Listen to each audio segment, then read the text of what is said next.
Hello and welcome to another podcast of Father and Joe. I'm Joe Rocky here with Father Boniface Hicks. And Father, what I want to discuss today has kind of been in line with some of our prior conversations about, praying, one of the important aspects that Jesus did to become, more like him, as part of the goal was to emulate his life. And before that, we had discussed about how it can be hard to do some of the things that Jesus did and some of the things that the faith calls us to do. Being kind to each other, all the Beatitudes, all the important things. And today I wanted to talk about some of the service aspect that Christ did. And since one of the goals of this podcast from the beginning has always been to emphasize on people getting closer to God, one of the ways is to get closer to the church. So, what I wanted to use this conversation for was kind of talk about the benefits of becoming more active within your parish, particularly within the Mass.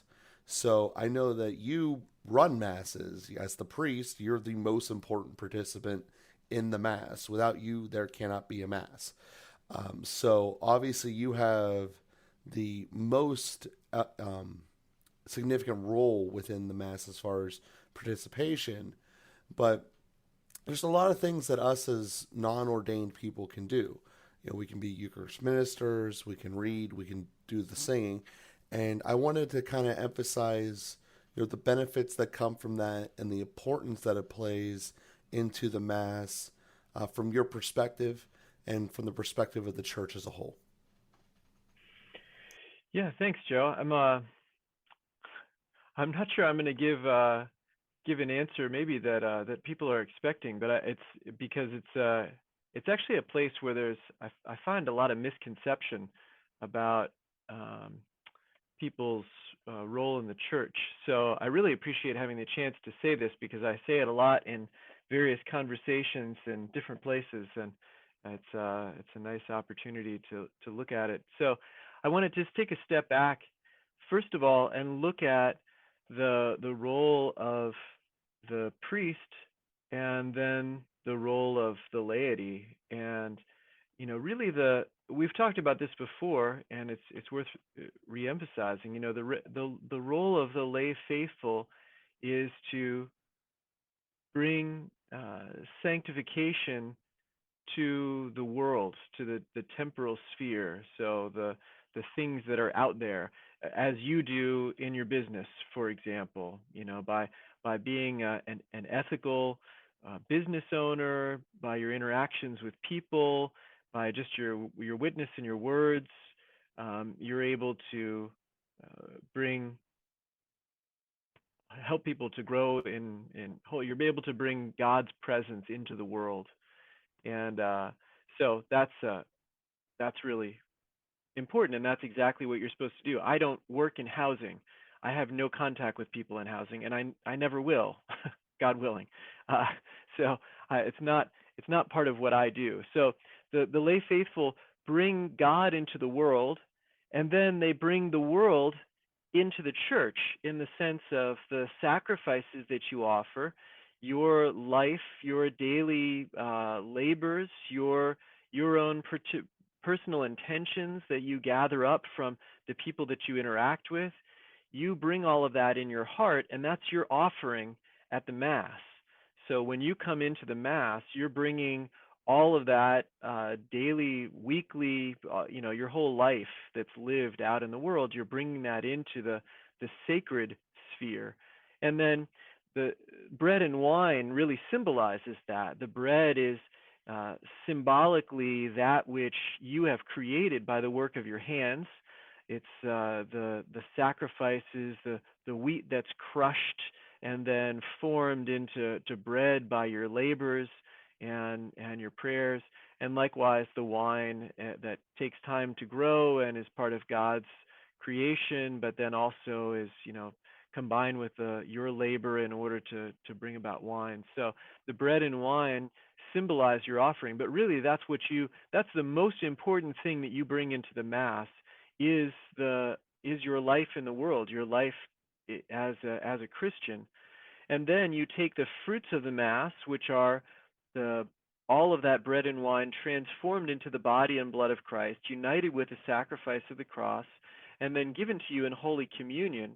You are sanctified and filled up, and then you bring that back out into the world, hopefully to make you an even better business owner, an even more ethical man, to be even more filled with charity, not only in your daily work, but also in your charitable activities, and of course, in a very central way in your marriage and in your family. So that's the primary role of the laity in the Mass, is that participation.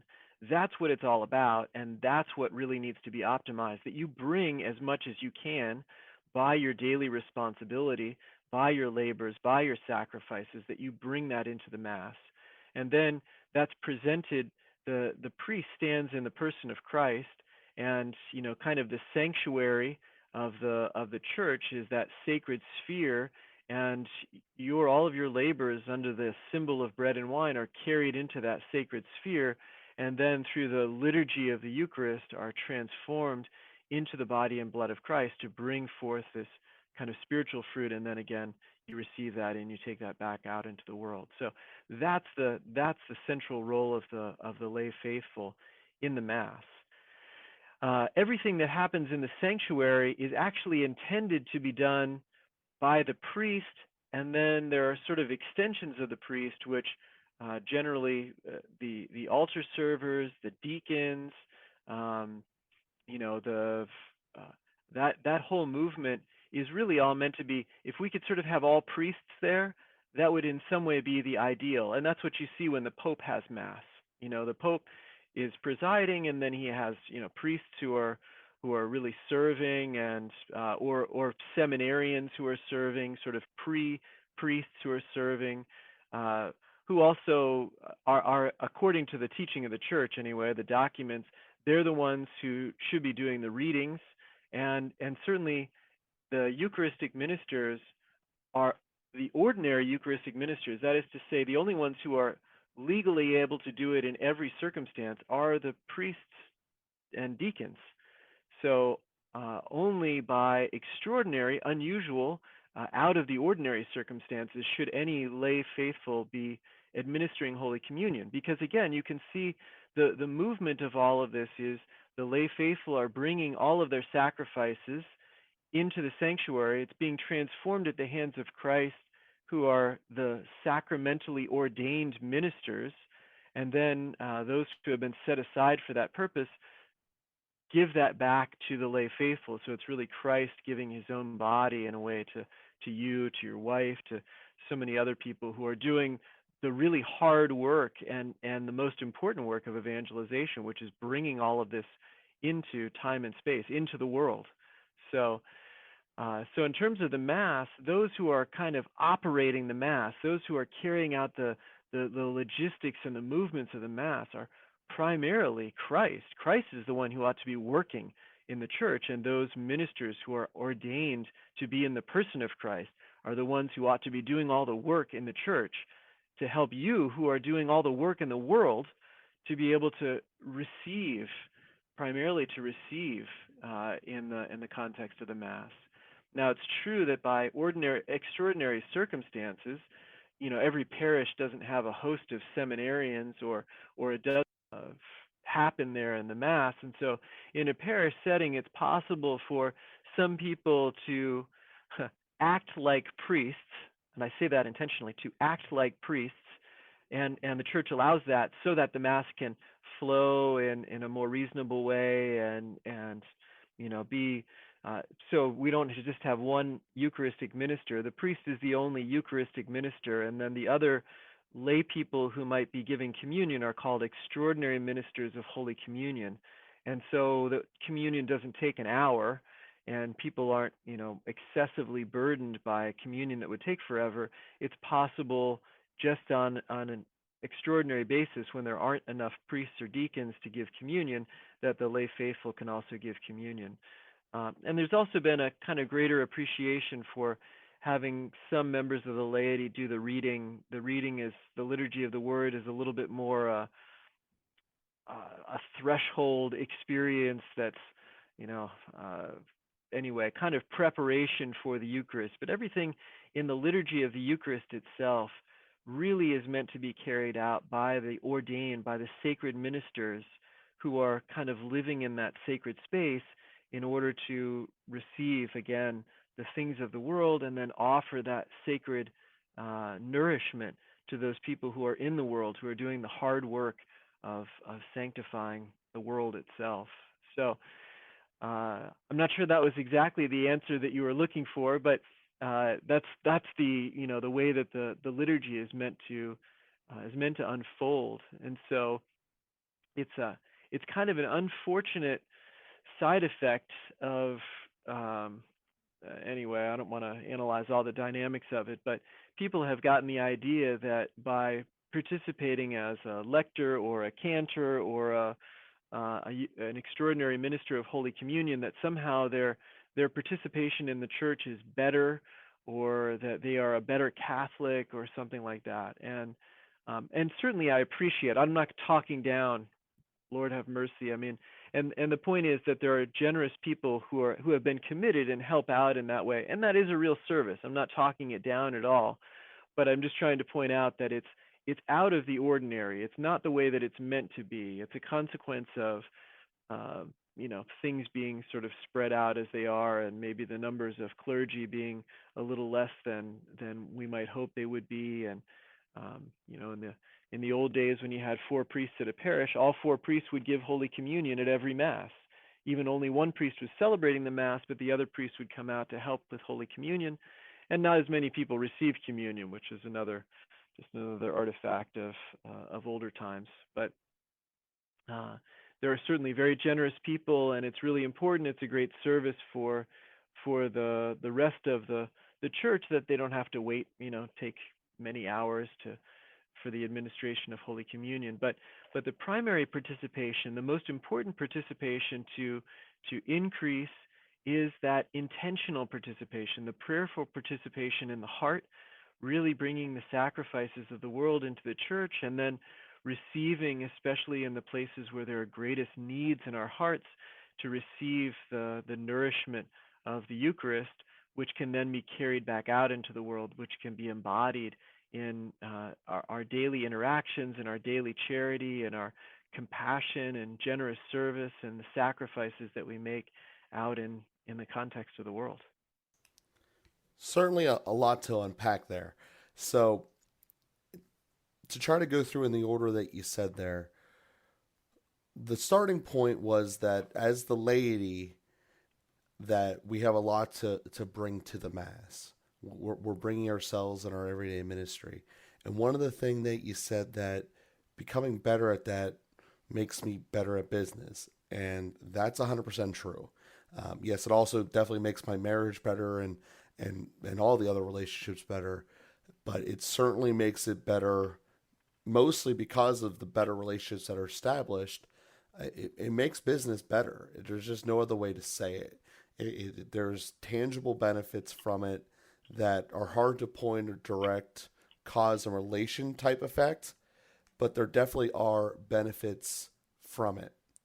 The second element of it is that, with the understanding that there is a desire from the Catholic perspective to have all priests do it, as far as being Eucharist ministers and being up there as being part of the second portion of the Mass, from pretty much the petitions on, once we're doing the liturgy and the preparation of the Eucharist, that it makes sense that the original goal was to have priests do that.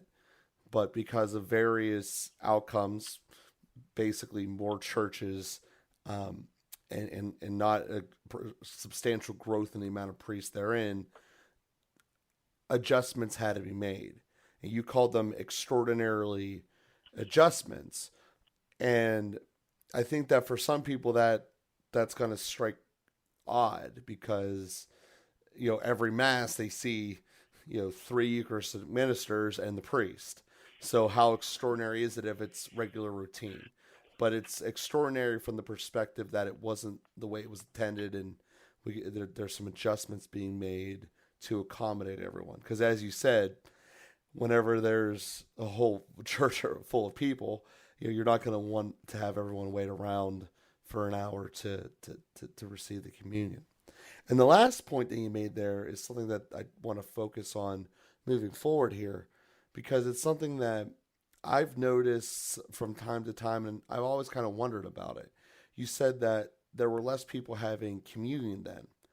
And the initial thought is, well, that doesn't make sense because we know that participation overall statistically is down.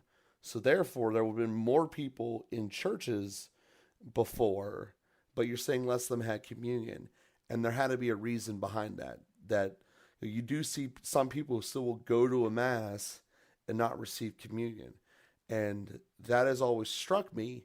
So, with the next portion of this episode here, I'd like to discuss some of the reasons why you would go to a mass but not necessarily come up and receive communion. Yeah, it's one of these kind of interesting things on the so on the one end of the spectrum. And thanks for your summary, by the way, of my rather long monologue at the outset. You did a great job capturing those points. Um, I might point out just one sort of footnote to that, that we've gotten kind of energetic and not in accord with the documents of the liturgy. We've gotten kind of energetic about having lots of extraordinary ministers. There's been this idea in some places that giving people a chance to help in the mass is like helping them in some way. And so we've sort of stretched ourselves to say, oh, gosh, if 10 people want to help, then sure, let's let 10 people help. But it's really not.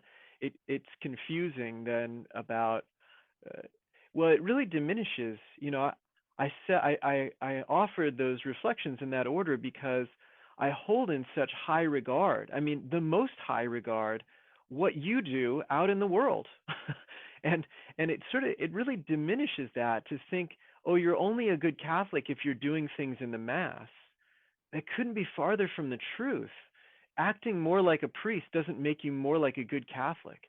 It makes you more confused about what your genuine contribution is and your vocation is, from the Lord. So, yeah. Anyway, so I'm happy to, have the chance to talk about that a little bit, and certainly the when fewer ministers are needed, it's going to be better and better. There are some other ways to reduce the number of extraordinary ministers so as to reduce that confusing sign. But that can be a conversation for another time. But your point about receiving Holy Communion, so we know that, I mean, Holy Communion is God. And so there's a feeling that we have, I want to be at my absolute best to receive him in the sacrament.